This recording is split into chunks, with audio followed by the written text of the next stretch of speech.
cognitive effects of physically punishing children is that they grow up to think very rigidly, and they make distinctions between right and wrong that are very black and white, very rigid.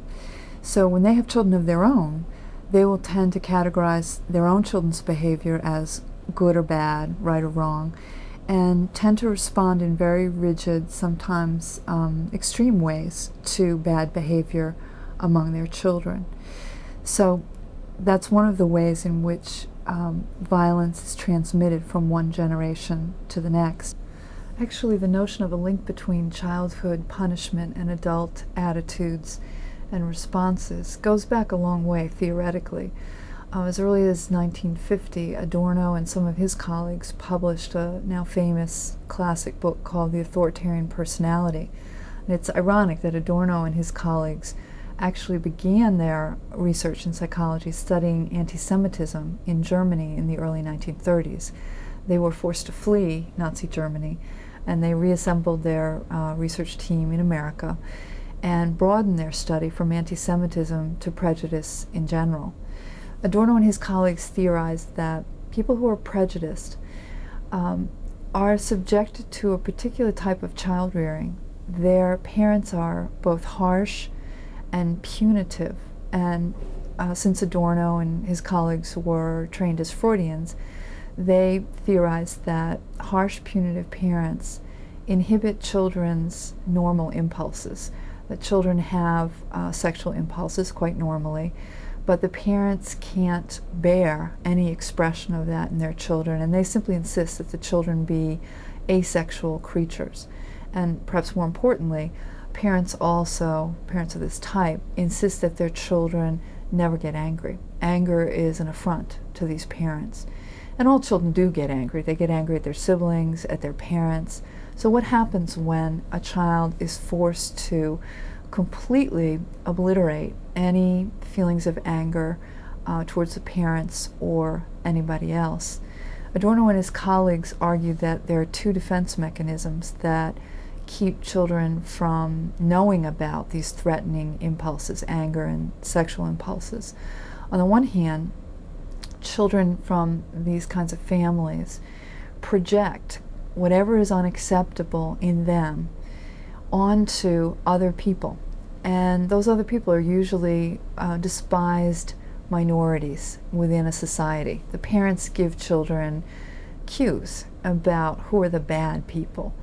And if a child is raised to believe that African Americans are bad, or gays are bad, or some minority group, then it's a natural channel for them to attribute whatever it is the parents don't like in themselves onto this minority group.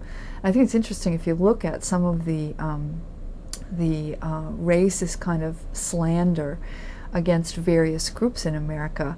You see the same themes coming up over and over again. They're oversexed, they're not responsible in their parenting, they're dangerous, they're aggressive, they're sneaky. Sort of aggression and sexuality constitute a lot of these racial stereotypes regardless of which group it is. And it's sort of interesting that groups from very different cultural heritages would be indicted for the same, allegedly the same kinds of faults.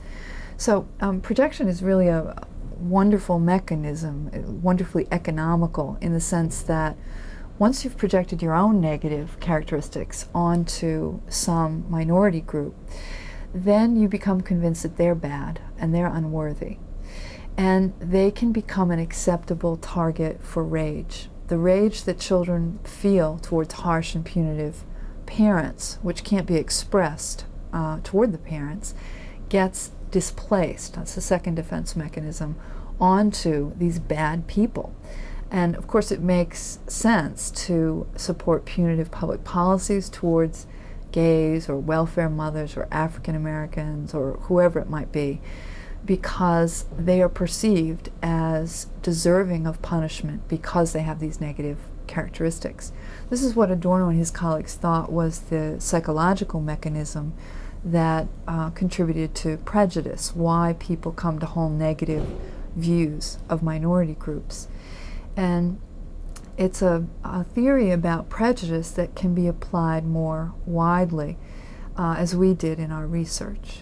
On a much broader level, within societies and nations, whole groups of people who have been physically punished severely in childhood and taught to deny the pain that they experienced as children need some way to get rid of the feelings of weakness and vulnerability, what we call the despised weak self. They can find targets for projection. They can deny their own feelings of weakness and can project those feelings onto minority groups. And I think that's part of what may have contributed to the treatment of Jews in many societies, but most notably, I think, in Nazi Germany. The Jews were portrayed as having weaknesses that were peculiar to them as a people. It was a broad indictment that was not based on any sort of factual information, on any factual behaviors. There's this frantic need by a certain portion of the society to wipe out cancer within the society, the source of all evil, of all economic problems or spiritual dislocation. And this is very clear in Nazi Germany. The Jews were to blame. The Jews were the problem, and the Nazis figured the final solution was to kill them all. The problem with genocide, though, is you can kill every member of some despised minority group and still not feel that you've managed to eradicate the source of weakness, vulnerability, contamination, if you will, because those are feelings that people have within them that they have repressed. And even though you project them onto someone externally, it's never enough. You can never kill enough Jews to kill that vulnerable child within that still feels the pain of having been abused in childhood. Hitler was beaten very badly, horrifically, by his father. And after the war, a group of psychologists actually compared members of the SS with soldiers in the regular German army. And they found that the SS men scored much more highly on tests of authoritarianism than the regular German army. Also, Hitler and other political leaders, other political groups, actually managed to train people to commit horrible crimes against other human beings by taking advantage of this whole dynamic. And the Nazis took pride in their ability to kill, and to kill in a horrific way on a large scale, and to feel nothing. But this was the source of the Nazi identity, was the ability to do these terrible things to people and not care, not be weak. I think a lot of people don't want to hear about Hitler's childhood, and it is troublesome. It's troublesome for a couple of reasons. Lots of people were treated as badly as Hitler was in his childhood, and they didn't go on to order the murder of 6 million Jews. So clearly that raises a question of what other factors were involved. But his experience as a child certainly didn't help. Hitler would have been carrying around a great deal of rage that found a ready target in that particular historical and economic climate with the Jews, who already had been treated badly. There was a long tradition of anti-Semitism in Central Europe. I think that recognizing the pain that Hitler experienced as a child is not to excuse him for what he did. There is no excuse. And I personally don't think there is any comparison between episodes of genocide, such as the Holocaust, and more day-to-day experience. There is something that's radically different and set apart. But Hitler's childhood and his pain and his rage is a partial explanation. It's a partial way of understanding.